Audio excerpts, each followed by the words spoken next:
देहरादून से गाजियाबाद की यात्रा के दौरान कोच B2 से अचानक लापता हुई प्रज्ञा सिंह। रुड़की स्टेशन पर 40 कैमरे बंद मिले और मुजफ्फरनगर प्लेटफॉर्म पर कैमरे थे ही नहीं। पीड़ित पति और रोती बिलखती मां ने मुख्यमंत्री धामी से लगाई न्याय की गुहार। सोचिए, आप अपनी पत्नी के साथ दर्शन करके लौट रहे हैं। ट्रेन की रफ्तार 100 प्रति घंटे की है। आप जागते हैं और आपकी पत्नी गायब मिलती है। और जब आप पुलिस के पास जाते हैं तो पता चलता है कि सुरक्षा के लिए लगे 40 कैमरे खराब हैं और अगले स्टेशन पर कैमरे ही नहीं हैं। सुनकर हैरानी हुई ना?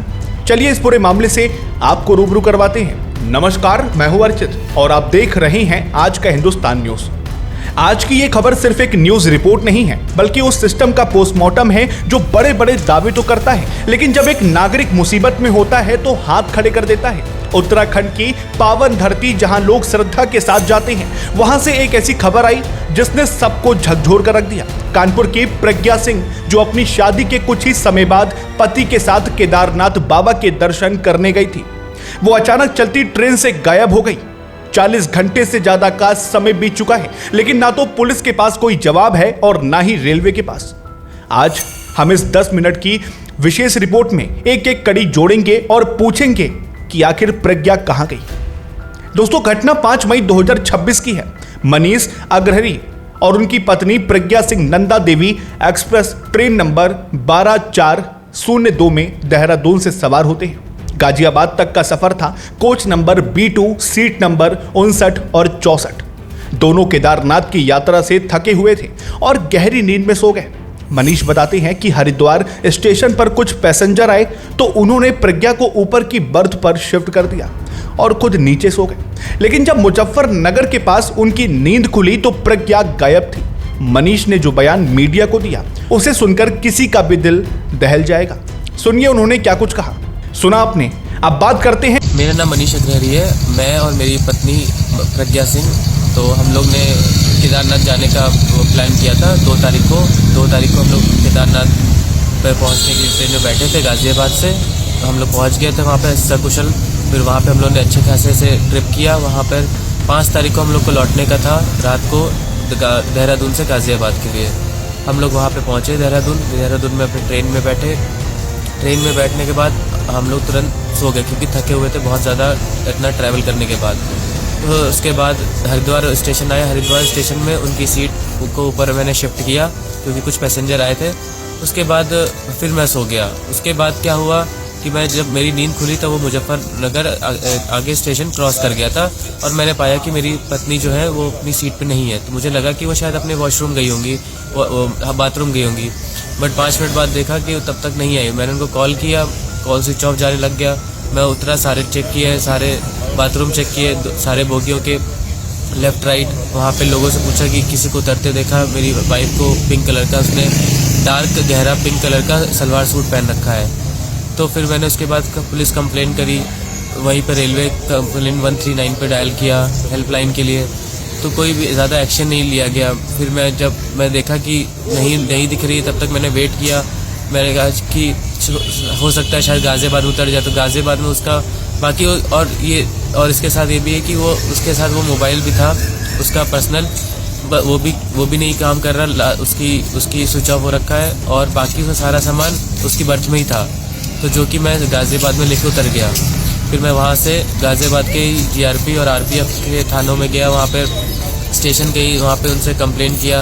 उनसे सारी मैंने पिछले स्टेशनों का वो ब्यौरा पूछा कि कुछ ऐसा हादसा तो नहीं हुआ है। तो उन्होंने बताया कि नहीं, ऐसा कुछ नहीं हुआ है, कि पिछले रुड़की, मेरठ और मुजफ्फरनगर के स्टेशन के बीच में ऐसा कुछ भी हादसा नहीं हुआ।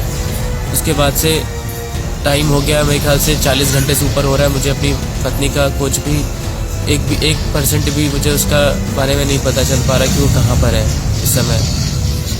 उसकी लास्ट लोकेशन लक्सर के पास पाई गई थी। तो हम लोग यहाँ पर आके हम लोगों ने यहाँ खोजबीन करी, मुजफ्फरनगर में करी, सब जगह सारी CCTV फुटेज खंगाले, लेकिन वहाँ पे CCTV लगे नहीं है प्लेटफॉर्म पे। तो समझ में नहीं आया कि वहाँ कैसे एंट्री एग्जिट पे थे। तो मैंने वहाँ के देखे तो वहाँ पे कुछ भी नहीं पता चला उसके बारे में। रुड़की में 40-50 कैमरे लगे होने के बावजूद भी एक भी काम नहीं कर रहे, क्योंकि कह रहे हैं कि वो अंडर कंस्ट्रक्शन में है, उसके वहाँ पर भी कुछ नहीं पता चला।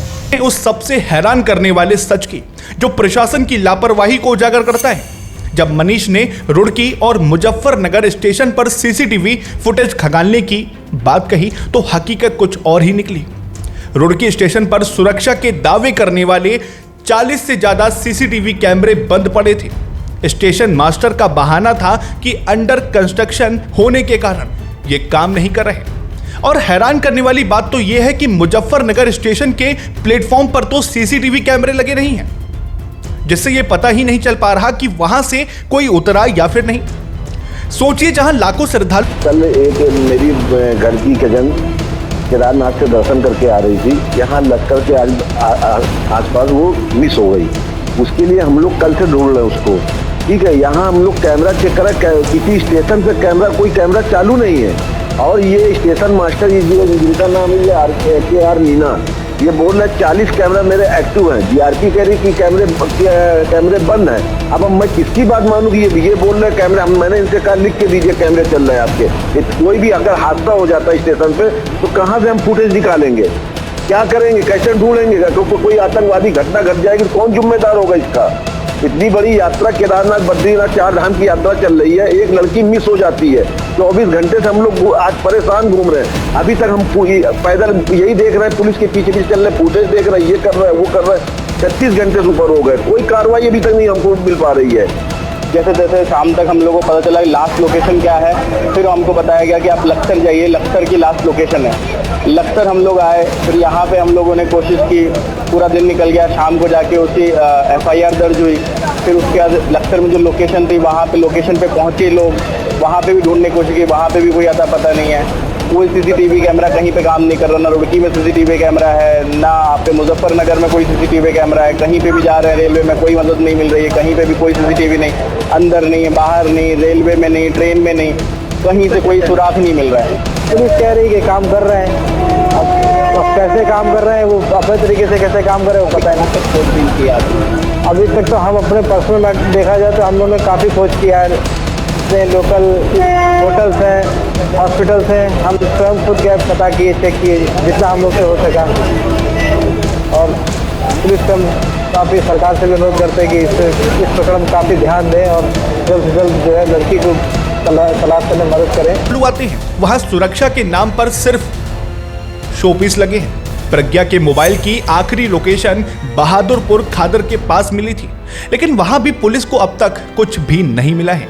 उत्तराखंड में मुख्यमंत्री पुष्कर सिंह धामी लगातार विकास और सुरक्षा की बात करते हैं और कहीं ना कहीं उनके काम को देखा भी जाता है, लेकिन यह घटना एक बड़ा सवाल खड़ा करती है। क्या देवभूमि में अब महिलाएं सुरक्षित नहीं है?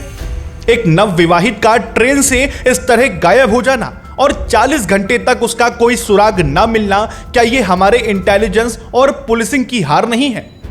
पूरे परिवार का रो रो कर बुरा हाल है। वो बार बार यही पूछ रहे हैं कि उनकी बेटी कहां है।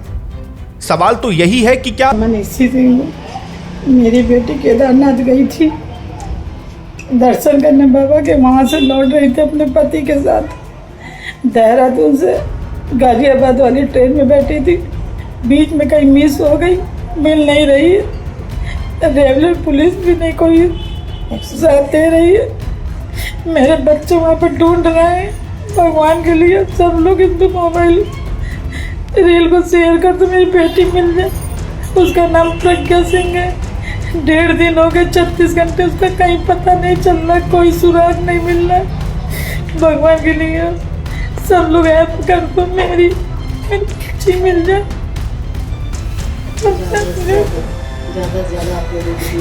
किसी ने प्रज्ञा को किडनैप किया है या उसके साथ कोई अनहोनी हुई है?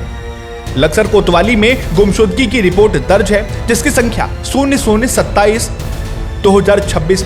इंस्पेक्टर प्रवीर सिंह कोशियारी और उनकी टीम पटरियों के आसपास तलाश भी कर चुकी है, पर अभी तक कोई सुराग हाथ नहीं लगा है।